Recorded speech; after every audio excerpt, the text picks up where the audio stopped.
Administrator of the functionaries of Ilocos State ay maayong hapon sa ating panel.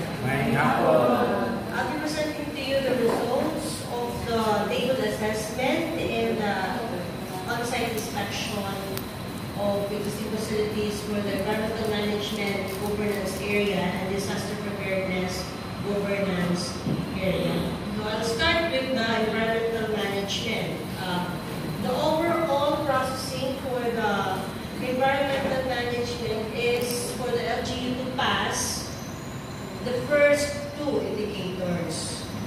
We have 8 indicators for environmental management. The first two are if the LGU has a functional solid waste management board and if the LGU has not operated an open and or controlled downside. So let's start with these two. Sa ating solid waste management board, meron po tayong board, pero the recycling industry and the manufacturing or packaging industry are not represented in the board. Consideration is given to LGUs provided na ay certification signed by the BPLO and the NRO. And the certification presented to me was signed by the BPLO and also check po tayo dito. And then, may 4 na meetings sa ating solid waste management board. Actually, nagkamali ako last time. Kasi sabi ko, dapat 4. I was thinking of the province. Ngayon kasi, hinihingi pa lang sa akin, iskat isa lang. Pero practice lang ito because next year, baka 4 na talaga. Kasi dapat quarterly. So, meron kayong 4 na meetings. And sorry, sanabi ko, sobra naman ng 3 last year. Pero okay din. Practice natin for next year. So, for number 1, check. For number 2, if the LGU has not operated and for control down during the site inspection that we had earlier this afternoon,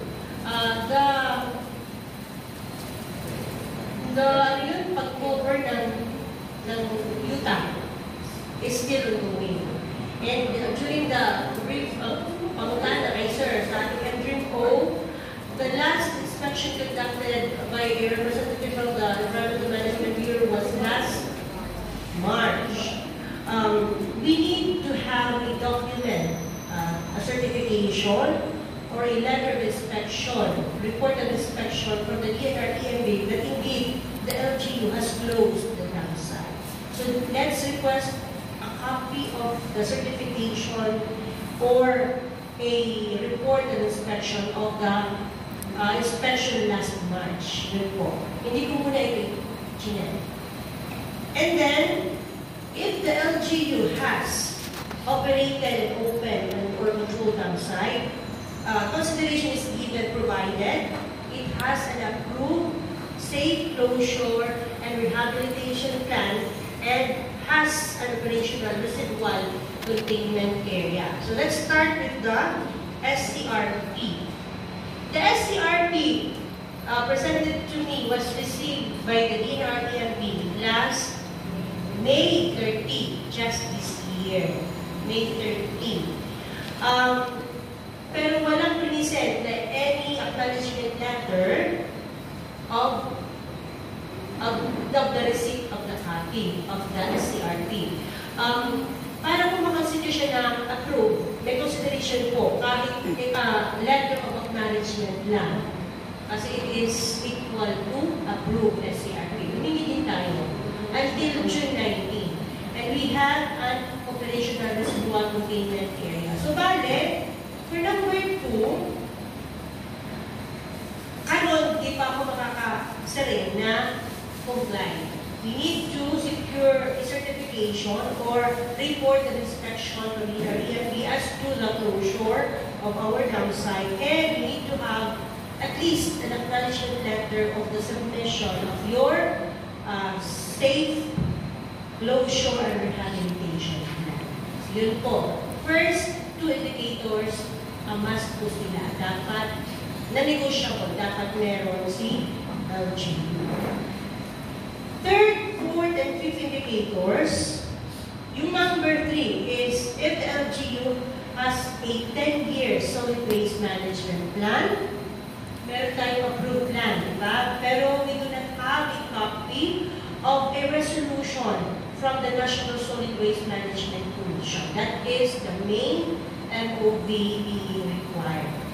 So, kung wala tayong copy, let's ask DNREMB for a copy of the resolution or any proof na talaga meron kayong approved na 10-year solid waste management plan.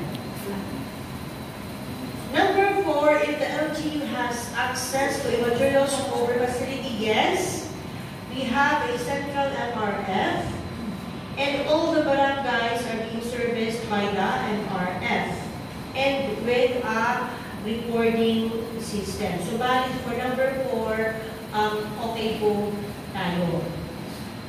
For number 5, if the LGU has access to a sanitary landfill, right now, wala pa. Because we are, ano yung ating progress? We're still on the procurement?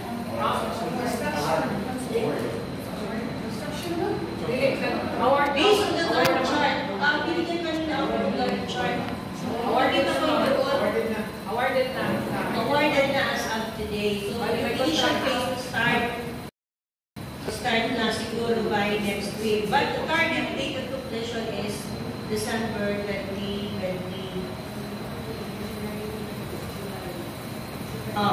For the national data, we have an approved 10-year solid waste management plan with a coverage of 2016 to 2025. So approved siya. Hingi na lang kayo ng certification kasi wala silang binigay sa akin ng papel. Hingi na lang kayo ng certification or any proof na pero meron. I-check ko na ito.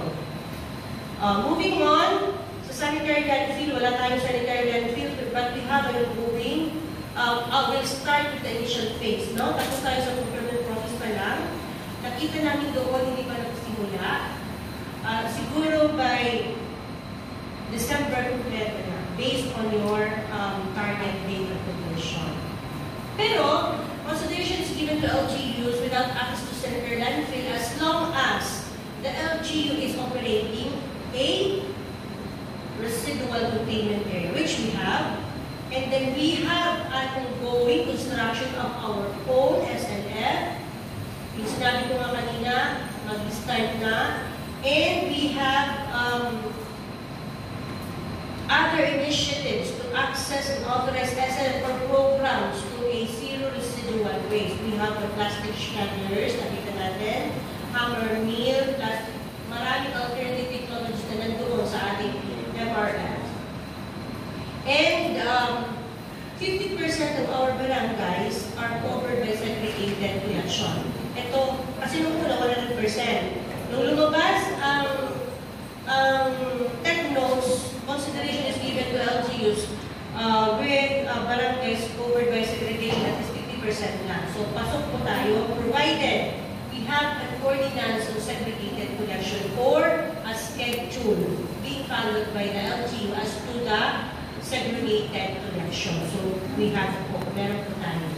So, meaning, comply po ang ating number 5. So, sa ating indicators 3, 4, and 5, dapat makapasa po tayo at least dalawa. So, lahat ng tatlo, nakapasa po tayo. So, yung ating hindi lang, hindi pa klaro is yung ating number 2.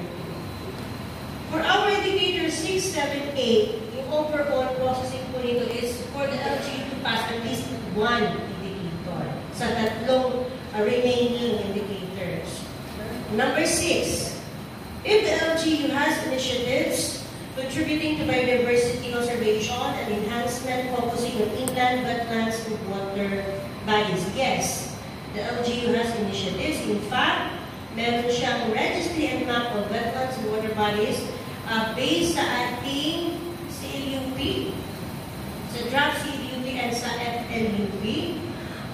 We have an ordinance establishing wetland or water body as a conservation area or with protection purposes by adoption of the Barangay Ordinance number 10, series of 2003, yung ating Naval Mangrove Protected Area.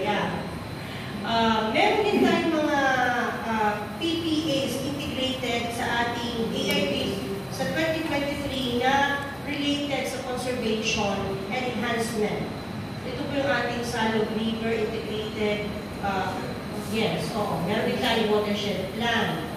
And meron din tayong mga PPAs conducted on by diversity conservation such as the coastal cleanup, the tree planting, and mangrove plants. All in all, for number 6, pasako tayo. Meaning, 6, 7, 8, kahit hindi tayo pumunta sa number 7 and 8, kasi pumasa tayo sa number 6, pasado na ito. Pero di-discuss pa rin, kasi baka next year, yung processing nito is all-in.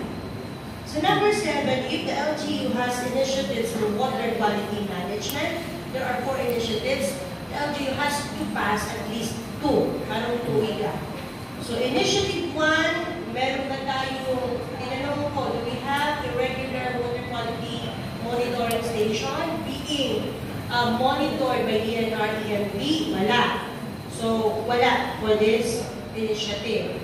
The second is, meron tayong Executive Order number 39, series of 2023, creating the Drinking Water Quality Monitoring Unit. Chinek po ito because yung hinihingi lang naman is water quality monitoring unit. Hindi sinabi na hindi pwede ang drinking water. So check ito. So for initiative number 2, kahit isa lang, considered na siya na 1. For number 3, number 4 muna, Hilongos is not a member of WACMA.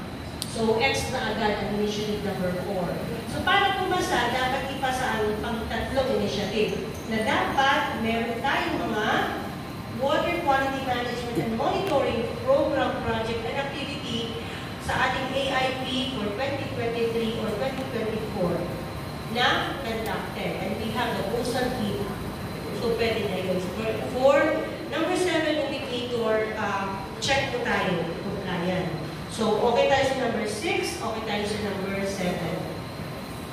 So, number 8, if the LGU has an established or maintained public parks, good afternoon, Mayor. We're doing the feedbacking. Right now, Mayor, we are on feedbacking for the environmental management governance area. For number 8 indicator, on the establishment or maintenance of public parks and green spaces, we have maintained public park or green space, yung ating Tangmasin Creek,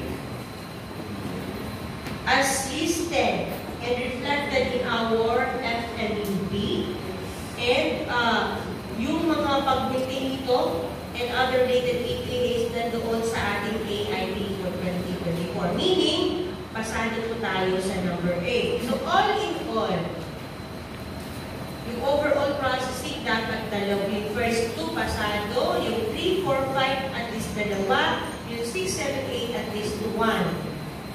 Saan tayo kulang? Sa number 2. And number 2 indicator is non-negotiable.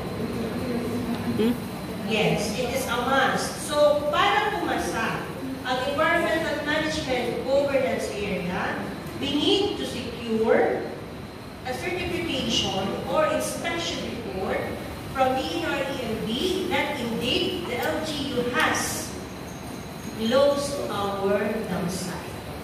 Next is we need to have a certification or letter of acknowledgement from DNR EMB for our submitted safe closure and rehabilitation plan. Without those 2 documents, the environmental management area will not pass and hindi papasa ang LGU sa SGLG. Yun po.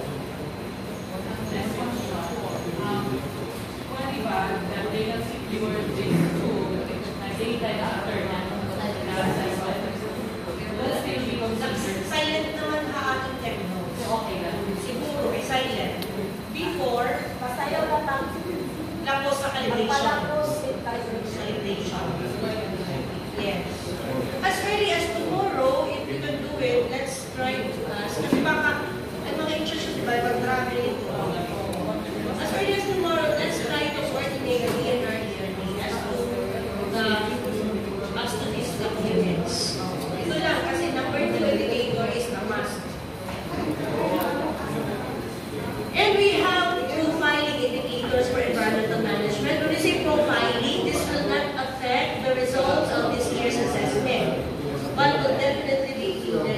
next year's na mga list of indicators.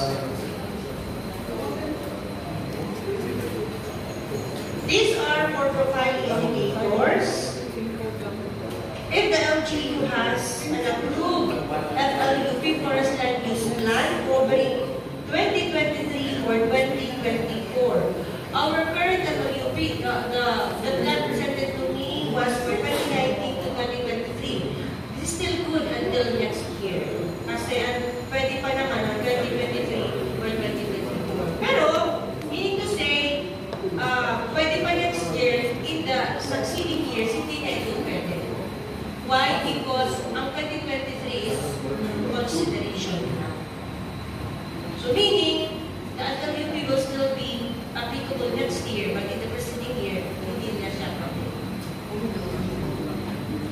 If the LGU has efforts in managing forest land resources, we have the EMGP partnership with the DNR. Let's continue with these efforts, collaboration with DNR, because mag-sprout ang iba't ibang indicators ito makapanyan siya kasi nandito na sa our profile.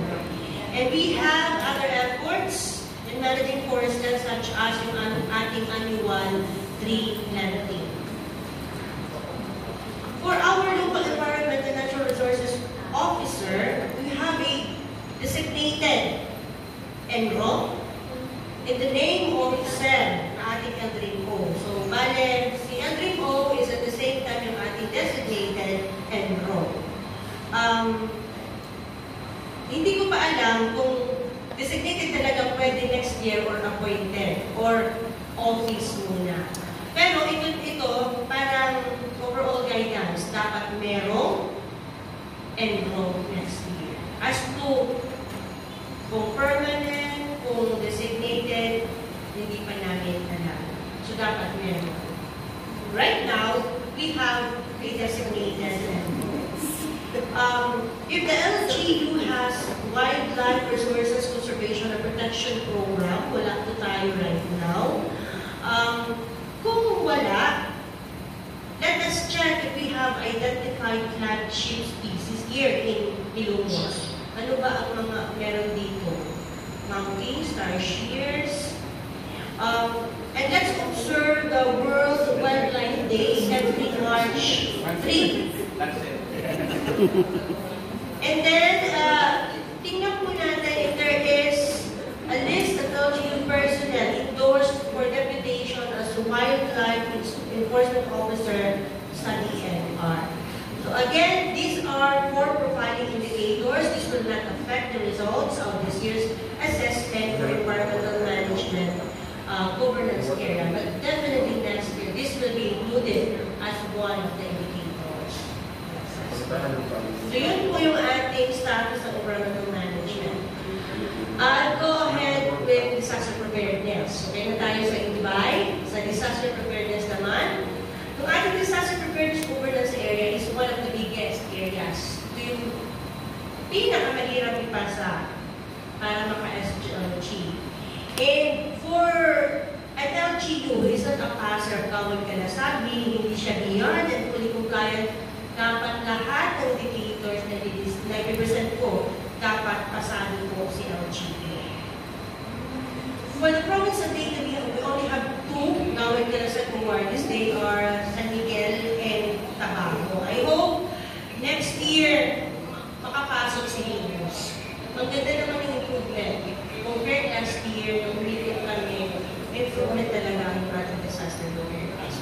So let's start with, if the LGU has an established and functional local disaster reduction and management council, meron present sa akin na dated 2024, Feb 6. Meron namang present sa akin executive order dated Feb 26. Yung Feb 6 is reorganizing to reflect the new ABC President and SK Federation President. Yung isa na dated 26, meaning siya ang pinaka-latest, as yun ang titingnan, is yung expanded to include the punong barangays as members of the council. Now, okay lang yun. Pwede ang expanded, pero dapat yung original na members, nandoon. Yung nakita ko is, yung executive order for the expanded membership, only the Puno Barangays and the mayor as the chair are members of the council.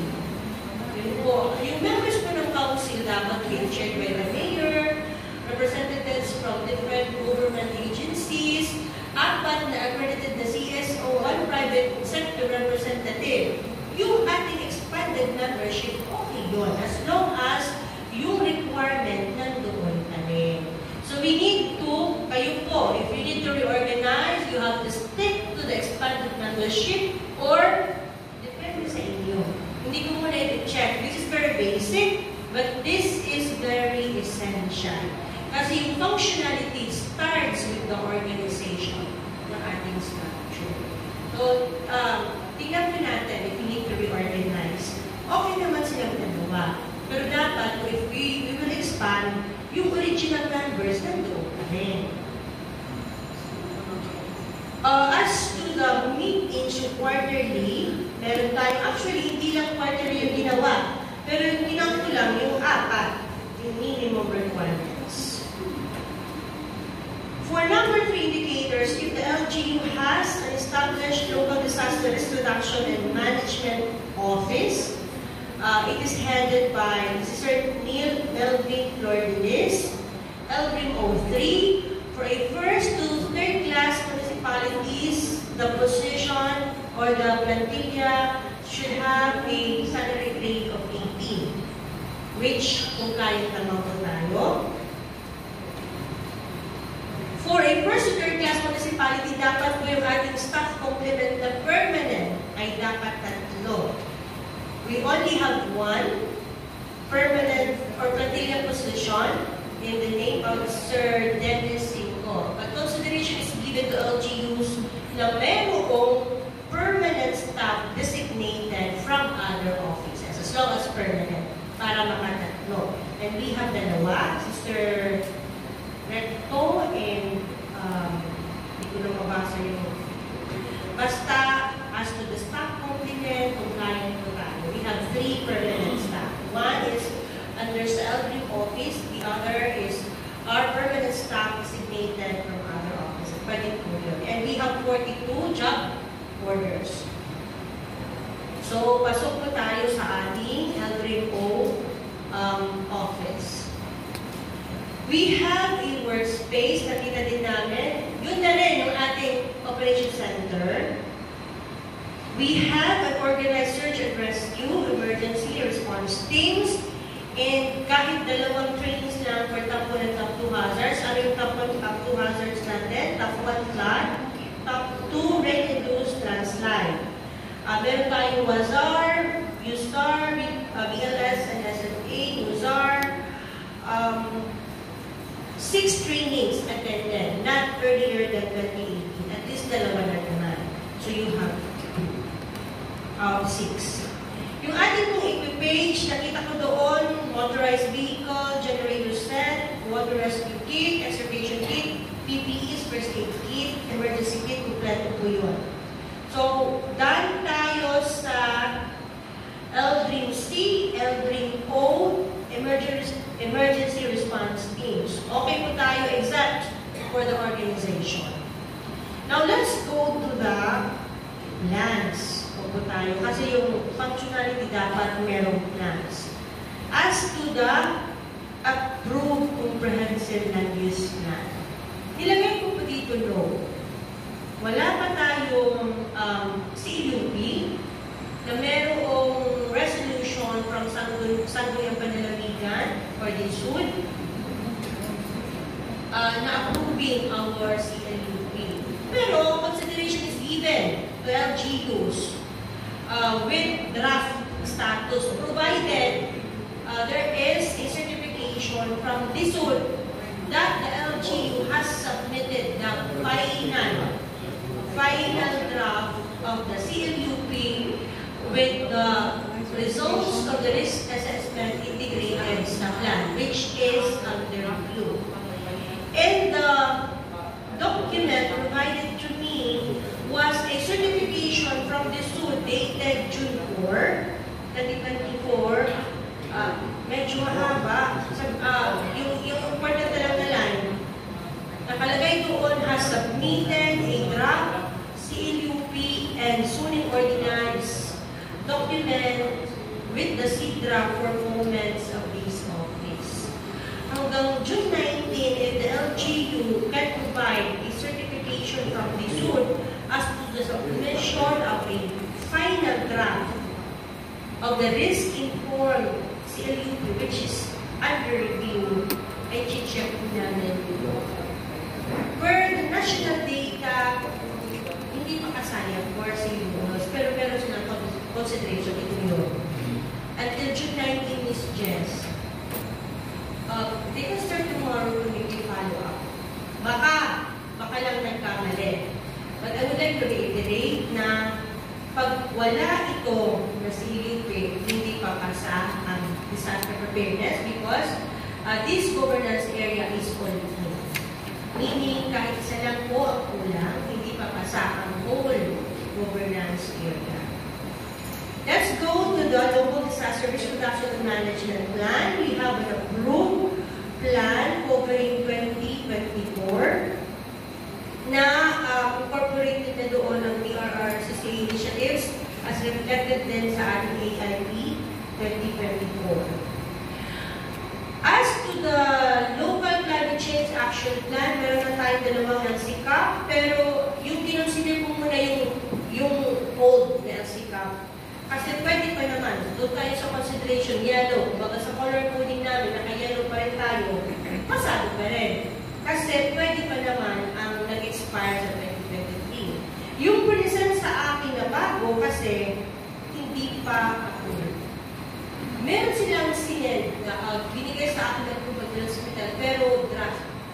No resolution, there's a resolution approving the plan and SB resolution adopting the plan. So, wala po tayo. No. So, okay po. Pero pasado tayo for this indicator because we still have an old LCCAP. Not ready pa. As to the contingency plans for its hazards, we have 3 contingency plans for the flood and rain-induced landslide approved last May 12, 2023. Sa ating pong first 2 flood and rain-induced landslide na hazards, integrated naman po yung ating emerging and re-emerging infectious diseases. Meron na akong comment sa background. We need to put, include the worst case scenario. Para sa worst case scenario, from the worst case scenario, alam natin kung ang dapat natin gawin. Everything will follow doon sa response arrangement, sa command control, and control protocols. And then doon din sa ating activation, deactivation, and non-activation, insert natin po doon yung ating IRED. All in all, okay po yung ating contingency plans. Ito pa yung improvement. Meron tayong bagong contingency plan solely for IRED. And that was approved last Feb 2024. So even without the IRED protocols integrated sa ating first and top 1 and top 2 hazards, kakasa tayo sa contingency plan because we have a separate contingency plan for IRED concerns. So okay po yun. As to the disbursement of the 70% and the 5% TRRM fund, yung ating pong 70% is 13,600,000. 70% of that is 9,520,000 and the amount utilized is 8,828,165 pesos, which is 92.73%. That is lower siya compared sa national. Our national data is 98% utilization, but it included computation of the 30%. Siguro na sobra lang. Yung papasok na natin for this disbursement is yung 70% lang yung mitigation fund. Pero just the same, pasado po tayo because the requirement is only 6 60%. Pero the overall guidance for this utilization is next year, it will increase. Hindi namin alam kung increase niya aabot ng 75% or 80%. But definitely, the required utilization rate for DRRU fund next year will increase. Yung ating namang percentage completion of the programs, activities, and projects as of December 31, out of the 15 PPA sa ating 70%, 11 have been implemented, which is 73%. And kumbaga above sa required 60%. Bali sa ating indicator na utilization rate, comply po natin ito. As to the multi-hazard early warning system, napuntahan namin marami tayo ngayong markers in high-risk areas. And the good thing is, sa ating mga markers sa high-risk areas, meron doong SOP na. Yung feedbacking. Meron doong naka-install ng gamit ng ating markers. For example, ng ating plan gauge, nakalagay na doon, ano ibig sabihin ng yellow, orange, red. And based on your documentation, there is kumbaga presentation of the EWS. Tinuruan yung mga tao anong ibig sabihin ng marker na ito. So that is one improvement. Okay tayo sa EWS. We also have an ordinance on forced evacuation and executive order on preemptive evacuation. Sa ating namang evacuation management system, meron tayong bagong showcase evac center doon sa Barangay Tambis na ang layo-layo pala. Kaganda-ganda evac center, pero ang layo-layo. That will cater 7 barangays, high-risk barangays. Maganda siya ng DPWH. Okay lang, kaano lang labels, pero bago siya. And siguro lahat ng required facilities kayang ilagay ko doon sa loob. For the SGLG assessment, let's check the Form 2E where we can put the pictures of the required facilities for the evac center. Dapat ilagay doon, shelter and accommodation. For shelter and accommodation, there is a pending request for the procurement of modular tents. So in the absence of the modular tents, we have plenty of rooms there, ma'am. We have plenty of folding beds. So pwede na yun, shelter and accommodation. Camp management office or desk, maganda yung mga offices doon. Kitchen area pero wala pang tubig. Bagong kasi. Pero siguro pag nakalusot tayo sa national, let us ensure na may awas ng tubig. Ay, check nila ito. Communication means, let us, kumbaga, allocate kahit small room for our communication means. Maglagay kayo doon ng Roger, telephone, copy, basta communication means. Kasi medyo malayo. Lahat. Actually, malayo talaga kasi yung nadaanan namin, we cross literally doon sa river, no? Toilet and bath and hand washing facilities, these facilities are PWD friendly. Doon mga CRs for PWDs, yung client. Meron ng isa doon na walang turning space. So, pwede yun ipa-arrange lang yung door. And then, waste disposal system, dapat segregated. Pwede malagyan ng health service station, power supply, with backup system, storage. Yung laundry area, provision for management of livestock and domestic animals. May breastfeeding station.